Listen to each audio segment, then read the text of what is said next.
Oh, you look great. Oh, thank you. Thick as the house. I love your jacket. Thank you very much. Thank you very much. I got this in Europe. Just outside Europe, all right, Kmart. And anyway, this is the polygraph thing. Keep me honest tonight.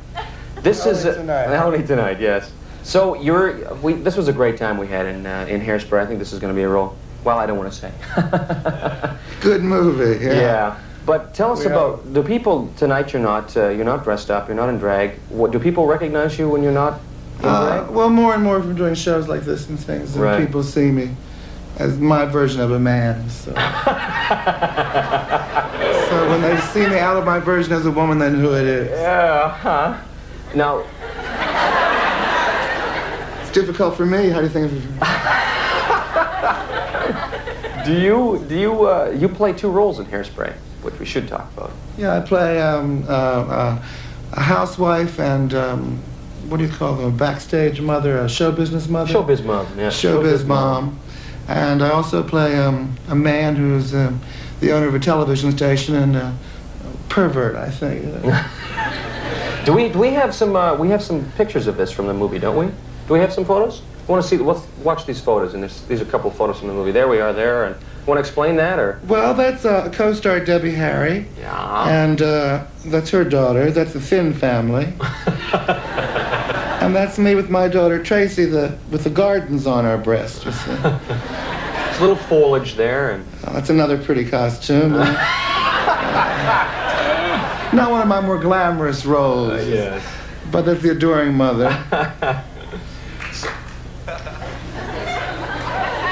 Run around the room, make that Somebody sound like more.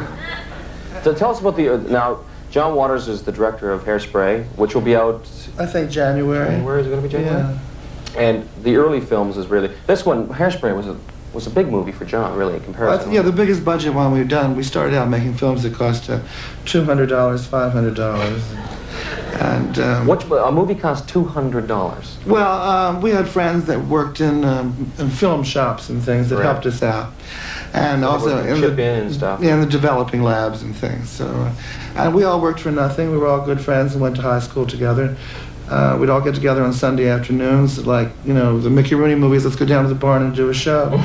Let's go over to John's house and make a movie, and that's what we did. This is all in Baltimore too, and you guys picked the worst time to do movies, didn't you? Oh, well, usually it's the middle of winter.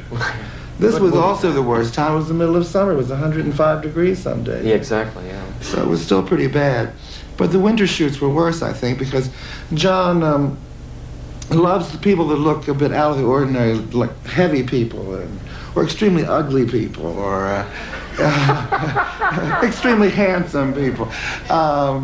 So I used to have to wear like bare midriff outfits and things like that, which people would normally wear in the middle of summer, with the frost coming down. This was Desperate Living was one of them. It was really difficult, wasn't it? Oh, Desperate Living was the one that I didn't do out of all of them. No, I had a chance to go to Europe for the first time and do a play there, and I'd never been out of the country. So it was a very hard decision to make, but I had to make one. Still, you're never sure if you made the right one, but. Now you were doing your show when you were going overseas, right? Well, it was a play that I did called Women Behind Bars. Oh, right. It was written by a man named Tom Ian and directed by another. Which was first on Broadway, was it, or off-Broadway? Off-Broadway play, and then I did another off-Broadway play written by Tom called The Neon Woman, which we traveled all over the States and in Canada. But you do your own act as well, don't you? Well, yeah. Now I've been singing for about 5 years. I call it singing, and it's sold gold and platinum records, so somebody's listening to it.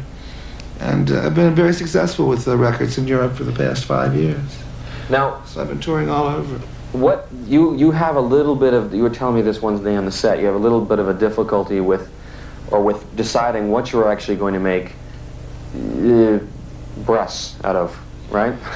Oh yeah, we went through a lot of that because I wanted them to jiggle properly. Yeah, well, that's often a problem, you know. Yeah, well, if you watch women's breasts a lot, you can tell who has silicone and who's got jiggles. Yeah. And I didn't particularly want the just big, solid breasts. Yeah.